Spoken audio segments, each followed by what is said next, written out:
fine. An event of grand proportions, E3 2010 was huge, with many venues for people to attend. And with such size, it brings in a huge crowd with thousands in attendance. Nintendo at the time had their own booth set up at E3 2010 with all sorts of things to gawk at. One of these things in particular was a newfangled system on the horizon, the Nintendo 3DS.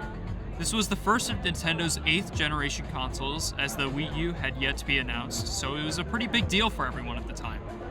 After the introduction to the 3DS concluded, they opened up the lines for people to get their chance at a closer look at the new 3D handheld. It was a spectacle, with 3DSs lined up ready to play at a moment's notice. Most of them were accompanied by a woman with an umbilical cord type deal, where 3DSs were attached to the model. Very strange choices aside, this is where this documentary begins.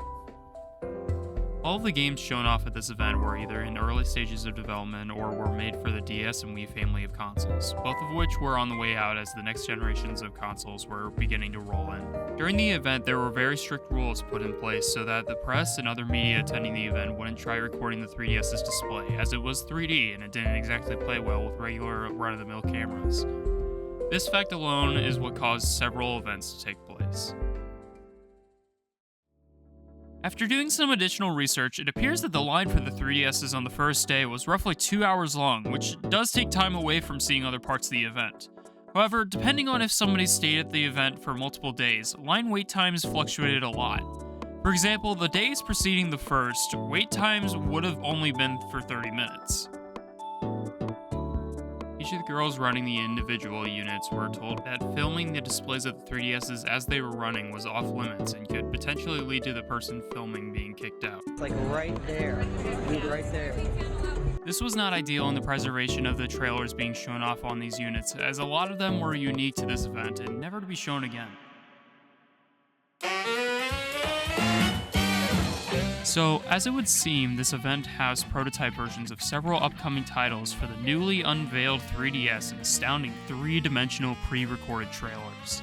Not all of them were trailers though, some of them were playable and caught the attention of a lot more people than the static trailers did. And wouldn't you know, this exact concoction of circumstances would cause a certain kind of sticker to be rubbed off into the bin of history. Of course, I'm talking about Nintendo Badge Arcade. You know, the free-to-play game on the 3DS that lets you stick badges to the home screen? Yeah, that's what this documentary is about. Just a forewarning about that. This entire documentary is going to be about the Nintendo Badge Arcade from here on.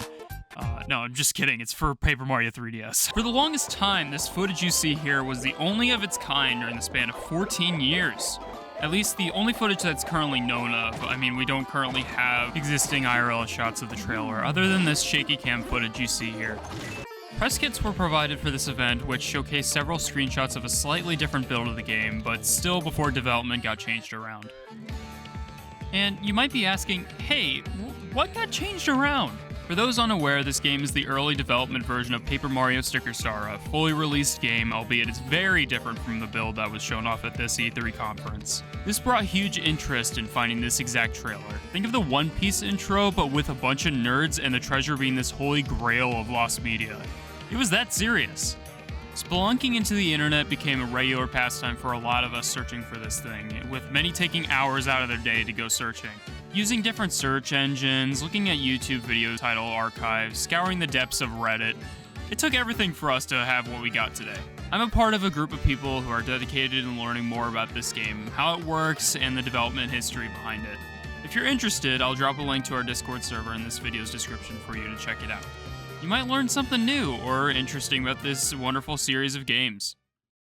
There were a lot of YouTube videos posted about Paper Mario 3DS, which was the temporary title given to the new game, as the one shown off at the event was simply named Paper Mario, with a few videos being posted close to the ending date for E3 2010, and some stragglers in addition to that.